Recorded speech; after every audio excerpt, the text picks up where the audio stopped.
Let's look at some real live stats on gold here. We're looking at, since 1927, going back with the longest period we can actually look at, rolling periods, one-year periods, periods of U.S. equity performance. I tell you what, before we go there though, let's go to the slide, let's go to the scorecard. Let's score Peter Schiff. Let's give him his report card for his ability to predict the future. Back to that, maybe 20 or so, Joe.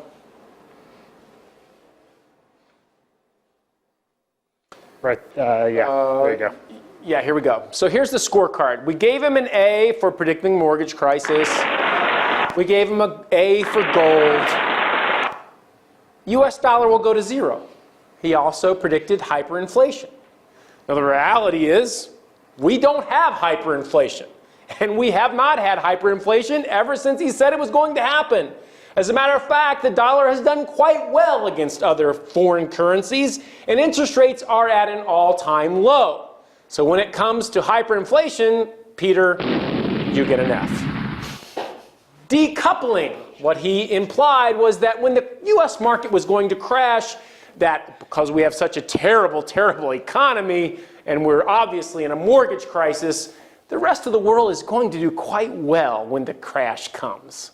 Right, Zach? Yeah. And so therefore you should go to a company like Euro Pacific where they specialize in protecting your assets from a crash, because it's not going to happen in Europe and it's not going to happen overseas in the Pacific. Except it did. You get an F. It was worse. It was actually worse in Europe and overseas when the market crashed, and when the recovery came, as far as not the economy, but the market coming back, European and Pacific Rim stocks have not done nearly as well as US stocks have done. So I'm sorry, but you get an F on that. And let's see what else you predicted. You predicted that buying foreign equities and commodities and really hold them with really no exit strategy, which is okay because we do believe in long-term portfolio construction. But as far as this recommendation, you get an F, because the international equities crashed right along with the US equities in 2008. Let's see what else we recommended. Oh, foreign currencies. Foreign currencies are going to do quite well according to your theory because the US dollar is going to be devalued. Therefore, you have to own foreign currencies like the euro, for example. Unfortunately, that didn't happen either. As a matter of fact, the US dollar has done quite well recently compared to international currencies. What else? Buy foreign equities. Zach, because you got to have Euro Pacific equities so you won't get caught in the US crash, right? Yeah. Boom, you get an F there too. Didn't happen.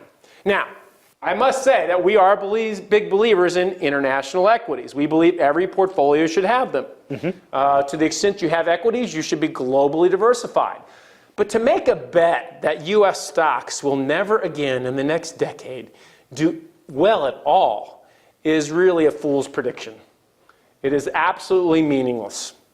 And obviously, the contagion that hit the US with the deficit crisis, we have massive problems in Europe with debts and deficits and bank problems and bailouts.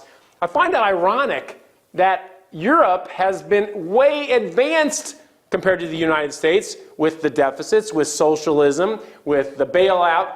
Why would you think, even for a minute, if the United States was going to face those terrible challenges, that Europe and Pacific Rim were going to be immune from them? That makes no sense to me. But apparently it makes sense to Peter. Market timing. When to get in and out of the market. Obviously, you said get out of the market in 2002. Because after all, the S&P was going, what was the prediction? Dow was going to go to 2,000? Yeah. To 500. And the NASDAQ was going to what? Like 500? 500.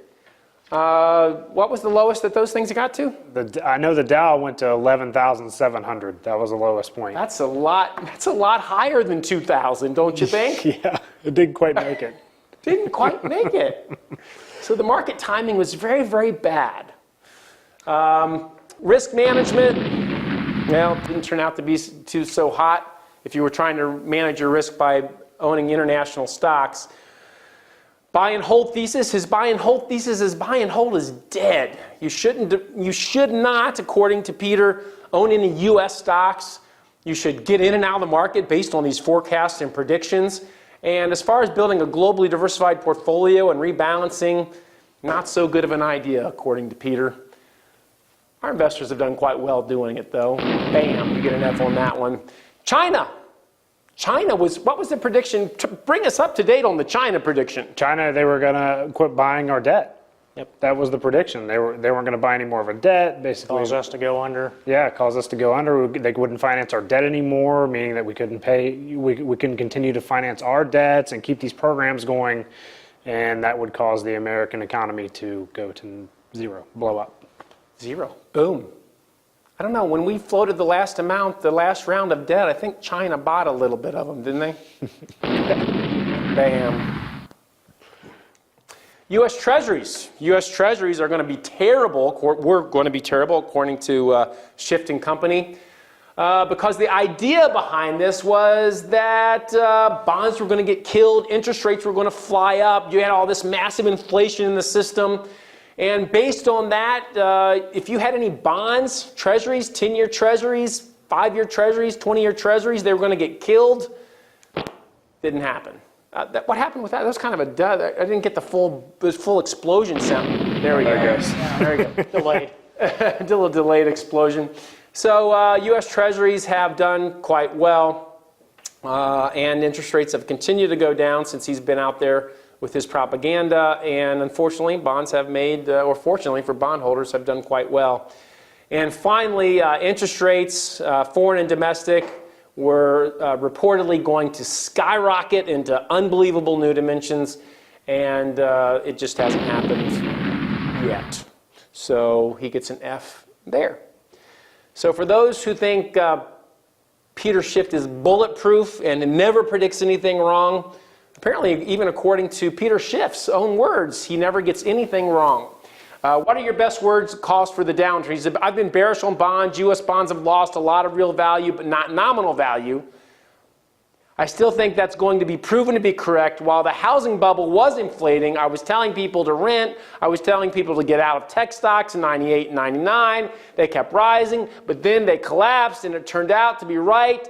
The reality is, I don't think I've ever been wrong on anything. Ever. And of course, if you're a prognosticator, your favorite thing is, well, it's going to happen soon. I was wrong yet. It's always a matter of timing with prognosticators. It's always, well, it's going to happen soon, or things are still devaluated, or the government, or the conspiracy theory that someone's manipulating it, it's going to happen soon. In the meantime, investors lose out because they weren't in equities over the last several years. At a minimum, the dollar will lose another 40 to 50% of its value. I'm confident that by next year, we'll see more aggressive movement to abandon the dollar by the Gulf region and by the Asian bloc. That's where the stuff really hits the fan. What was the date on this? This was 2008, 2008, right? Yep. Didn't happen. This is We already looked at that one. Yeah. And we looked at all the numbers for that. So, let's see, where are we?